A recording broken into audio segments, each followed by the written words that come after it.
your consumer advisory group might be going. Thank you, Kathy, for starting the recording. Just to let you know that this session will be recorded and you will all receive a copy of this recording after today's presentation. So you can watch that back if you would like to. All right, it's 12 o'clock, so we'll get started. As I said, welcome Jo Spence, who is our Community Engagement Consultant. Jo will be presenting on community advisory groups today. Before we start, I'd like to conduct an acknowledgement of country. I'd just like to acknowledge the traditional owners of the land which we're all meeting on today, and to pay our respects to elders past, present and emerging, and as well as any other Aboriginal people who may be attending today's session. I'll hand over to Jo to start this session. If you do have any questions during this session, you can pop them in the chat. We will have some time at the end of today's session to have a chat and answer your questions as well. Yeah, over to you, Jo. Okay. And thanks, Kathy, as well. And hello, everybody. I'm really looking forward to having lunch with you today. So hopefully some of you are actually having a lunch and can enjoy a little bit of information sharing as well. And I'd just like to acknowledge that I'm coming to you from the beautiful Yorta Yorta and Bangarang country, which is on the border of New South Wales and Victoria today. And we've got a glorious 15, 16 degrees here today. So it's lovely. So what we're talking about today, Kate, is that why do we need a CAG? Why is it that we need to be able to log into the community or consumer advisory group? And why is it we need to do that? So is it about the legislation? Is it about the standards? And also why we have a CAG? Is it a need to understand so that you can be authentic about when you're recruiting your consumers, so that you can be very firm and be educated and informed about why we do need to have a CAG? We're going to do a bit of a check-in in how you and your organisation are going with implementing the CAG and understanding what a consumer is. So that is the big key, I think, to any success that you're going to have with your CAG. So that you need to be really clear about. Also, we'll talk about what that success might look like. And also, I'll just quickly go over some tips for recruiting and retaining your consumers. Just some broad-based tips there that I'll be able to share with you. So Kate, just the moving on to the Consumer Advisory Body and the Aged Care Quality and Safety Commission on exactly what they are expecting you to be able to present in building up your Consumer Advisory Board. So if you look at the first thing, it's, can be a size or constitution to suit your organisation's needs. Now, this is a really broad and an open interpretation by a lot of people. So that's sort of something that you can use to your benefit, but also it is a little difficult to exactly see what direction that you're wanting to head in. The next one is it can include current and past consumers and their representatives. So for some of you that might find can be difficult or a bit tricky, particularly in the rural areas, and I know that we've found that in aligning with getting the right person. And once, you have the issue of if a resident has passed away, how does that person still, or the carer or the representative, still be involved in your CAG? The next one is should include most current consumers and representatives. And this is where it's really important, I think, to have the use of your terms of reference. And this can, again, assist in your success and being able to develop that as you go along, so that you can have that broad aspect of developing along your terms of reference, so that it can adjust to how you actually move through the flow of getting your CAG up and running and operating with some level of success. It says that you must reflect your consumers' diverse backgrounds and support consumers with barriers to participate. So here is a point there that you might need to think about: what funds do you need to do that? Does that need to be, is that going to be coming out of your budget? Who needs to have that responsibility of ensuring that you do have that diverse background, but also that you've got the support mechanisms there? Again, that's going to be a level of success that you need to have so that you can support those diverse communities. What costs are involved in that? Who will be responsible for that? They're the sorts of questions that you need to think about when you're getting your CAG up and going. And the feedback, must have opportunities to give feedback to the governing body on the quality of aged care provided. And I'm always curious to see what opportunities, what does that mean? Is there a process that you must follow? Is that within your organisation that you have to follow, or is that something that's coming down for aged care quality and safety? So they're the sorts of things, and we should have representatives from the different services and care you offer. So again, that would need to be in your terms of reference, so that you can, if you need to, be tapping people on the shoulder saying it's in the terms of reference. We need to have a person there from your service so that they can be part of the CAG. So how does that sit with everybody? Any comments there? Okay, so why do we have a CAG? So obviously for the flow of feedback, and for the specific space, it gives you a specific space for aged care residents and their representatives. It's almost like a quarantine space where they can be putting forward their feedback. It's to have a managed approach to information through the levels of governance within the organisation, so that there gives you a formal way that you can actually go from that information and then up to the board and then back down again. It gives a concept of feeling heard and then receiving information on the outcomes, allows people to feel that we're all working together to provide the best care. And I think also we need to just keep in mind, what got us to this point. And I think also just something that I sort of keep front of mind on these on why we are doing what we're doing in this space is that often we're being really busy in making sure that our residents are safe. We're being really busy in making sure that the residents are getting the things that they need to make sure that their life is fulfilled and their well-being is heard. But we forget to tell people why we're doing it and how we're going to do it. So that's a good thing to keep in mind when you're putting it together and presenting it to your staff, and also to potentially recruit people onto the consumer advisory group. So I was just wondering at this point if any people have got their CAGs set up and if they're going. Is it making sense on how it operates and achieves and what it's supposed to? And do you know what it's supposed to be doing? Is it doing that? And is it enjoyable and worthwhile for those people that are involved? So I didn't know if there's any comments that people wanted to pop either in the chat or pop online, put their hand up and make any comments there.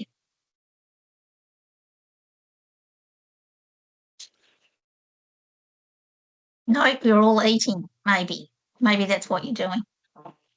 Hey, Jo, can I interrupt for 1 sec? I probably didn't introduce you well enough. So Jo actually is responsible for a CAG at regional aged care service, public aged care service, aren't you, Jo?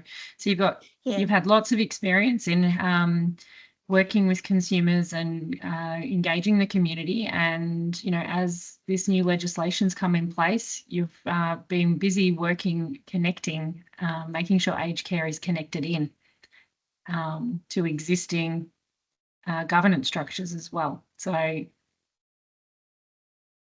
thanks, Kate. I think you've had a comment as well, Jo. Okay.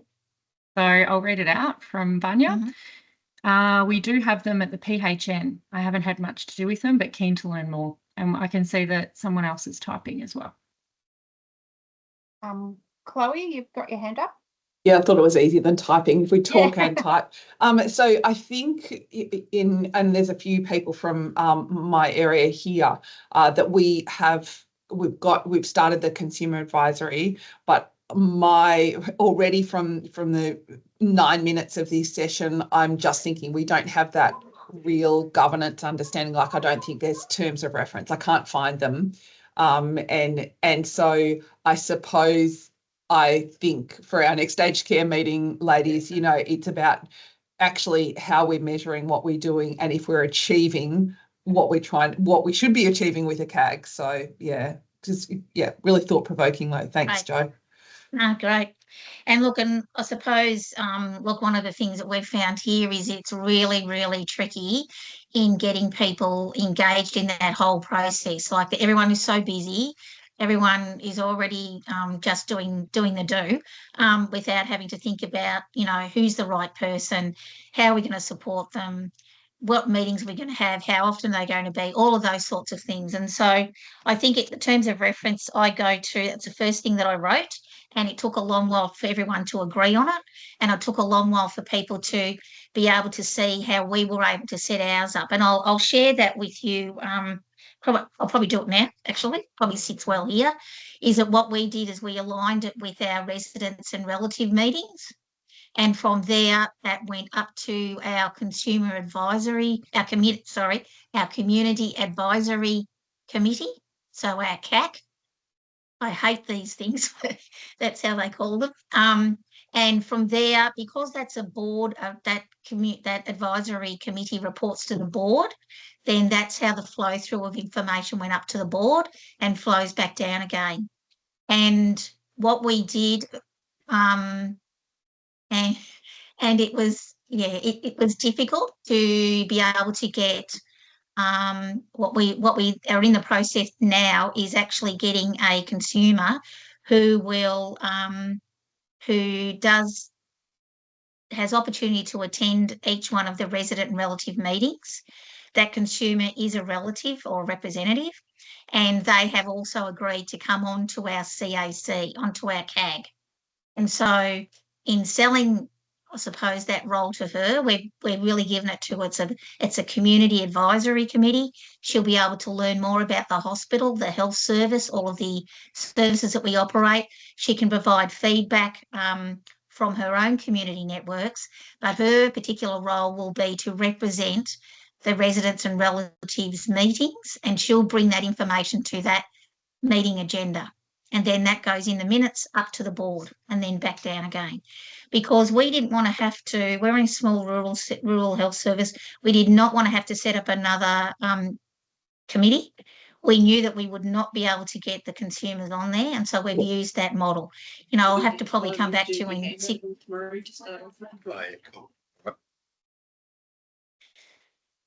we'll probably come back to you in 6 months and tell you how that's going, but it's in theory and on paper it looks good. But again, which is what I'm going to be talking about just for a little moment now, is about having that terms of reference, but also having the policy and procedure around your CAG. So by that I mean is having in any policy where the CAG should be mentioned, it should be. So having a look at some of your policies, it might be about communications within the aged care space.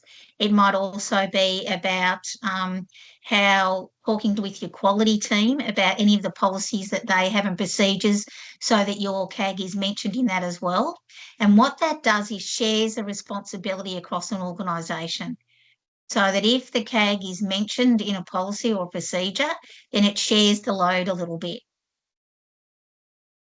And I suppose when you're doing that, think about, and this would be interesting to hear from you all, who takes on the responsibility of the CAG? Whose responsibility is that? Does it sit with quality? Does it sit with aged care? Does it sit with the CEO? Does it sit with the community engagement manager? Does it sit with the volunteer coordinator? So be really clear about who it actually sits with, because that can get tricky at times, because everyone has their idea about how a CAG should run, and you really need to be probably the CAG is probably one of the most structured committees or groups that I think I've worked in all of my career that you have to have. It's got to be so structured because there's so many people involved and there's so many areas of it that it can go wrong in as much as that communication and feedback and information and compliments and complaints are lost. And if there isn't a person responsible, that's often what can happen.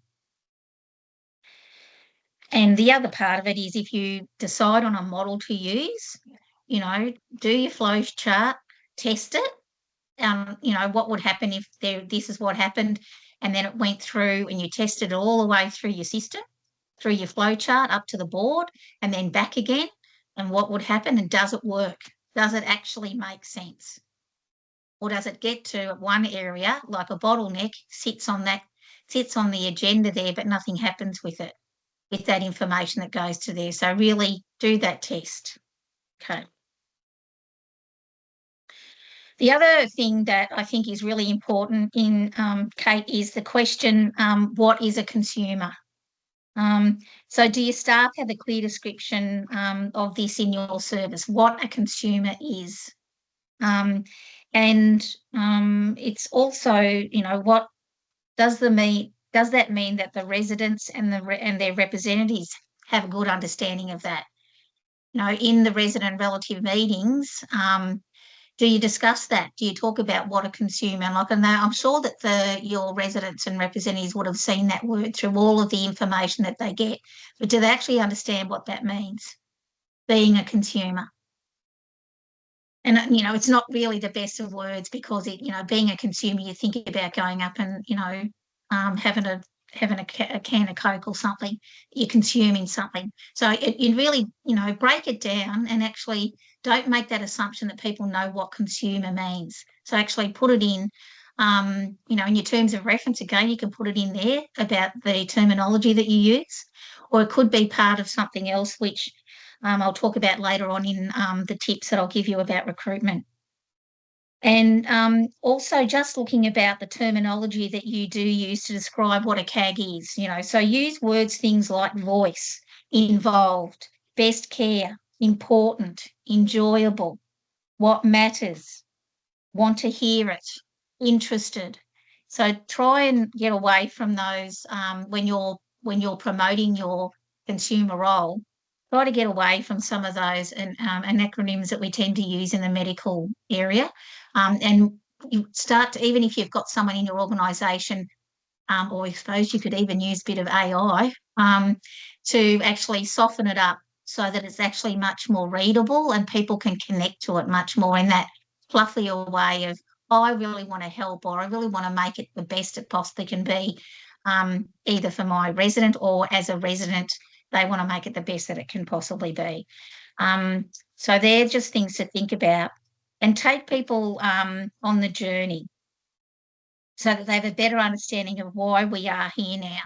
So, you know, the old quality boards of, you know, you said we did, take that into a broader approach about why the CAGs are now being asked to be set up.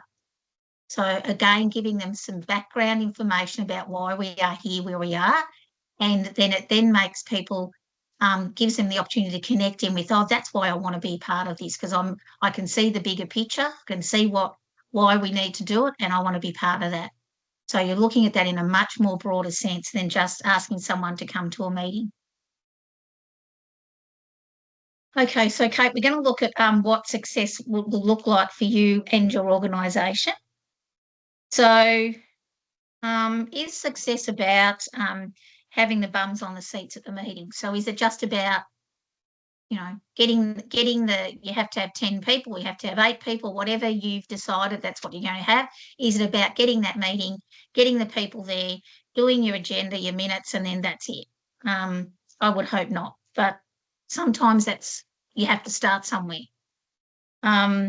And it's also about, I think, achieving the task. So once you may, what we actually did with our resident and relative meetings here to make it a bit easier to be able to track that flow of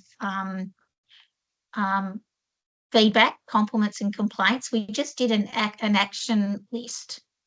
So instead of doing minutes, broad minutes that came out of the resident relative meetings, we had an action list. And so what that meant was, out of all the discussion, there was an action list that came out of there. And so the person who is responsible for taking that information to the CAC had that list to go with. So they didn't have to ferret through the minutes to figure out, oh, what is it we have to do here? What's the feedback? What are the tasks that we need to move forward with? They had an action list to go with. So we implemented that. And that way we could track all, for instance, the residents wanted to have, were asking about having some new blinds put on their en-suites because the sun was so hot in the summer months. And so that's been tracked through there. Okay, what happened? That feedback went to maintenance. There was a quote taken. The residents got to choose the colour. And so it also gives you some really good tracking of what you're doing to ensure that you're doing the best care and you're listening to your residents and also to their representatives. And, one of the things that it'll show that you're making those changes for residents, you're tracking it. And you can give you some compliments and complaints data if that's where you're wanting to collect it. It shows your engagement that you're having, so that it's about, you're engaged with the residents, you're engaged with their representatives, and with that information that you're getting from your CAC, where it's going. So it's very much an all of organisational engagement that comes across from, that's what a successful CAC will look like. A CAG will look like. And I think one of the biggest things to have that makes a CAC successful is that you've got suitable participants. And that's around the consumers that you have on it, but also the staff and any other members of the community that might be on it. Okay, so looking at success again, and I've just popped on that slide a few little comments there. How does success present itself? And thinking about what it would look like for you, so that you can measure your success and feel like you're working, because it is a hard slog. These things take time. You try something, it doesn't work, you have to come back. And so keeping in mind what it is that will give you the feeling that you are having a successful CAG, and that you're also being able to give some, from that you're gaining some success in giving best care for your residents and their relatives as well. And, it also, the requests are filled, residents and representatives are having a level of engagement. You're definitely having to do some staff education, and it can lift the staff morale and residents' morale if they start to see that things that your residents and relatives are asking about or wanting to know about or providing feedback on are listened to, and then some outcomes and actions come from that. Of course, ticking off the compliance and some satisfaction that everyone should be getting out of that. And I think, I'm big in all of my education that I do that involves any part of the community and any part of volunteers or consumers, is I have a bit of a catch cry that says be brave. And you do have to be brave when you're working with your community and when you're working with staff to engage both of those groups together, and you put residents and their relatives in there. You need to be brave. So try stuff. It might not work, but try it. So we're just going to talk now about some current issues that you may be finding. So certainly for us has been conflict of interest. We're a small rural health service. Everyone knows each other. There's family members, who work with each other. And so being able to determine what your organisation's policy is on conflict of interest, I would be encouraging you to get that clear before you go off into your recruitment phase, because it can break your heart when you get to a certain period and you're going to the CEO to get sign off to say that this person's going to be on the CAC, and they may say, look, no, I'm not happy, or I'm not comfortable with that conflict of interest that's going to happen across the organisation. So be clear on that. And it may be that you again need to put that within a policy that is specifically for the CAC, because it is very close ranks. You are looking for people who have a family member, or if they're a resident of a service that they are getting. So those two things you need to think about. Seek clarification and guidance from your exec and from your CEOs, and even from other agencies similar to yourself about where they stand on conflict of interest, and get that documented. Time poor, obviously, and so I think, you know, seek out a champion.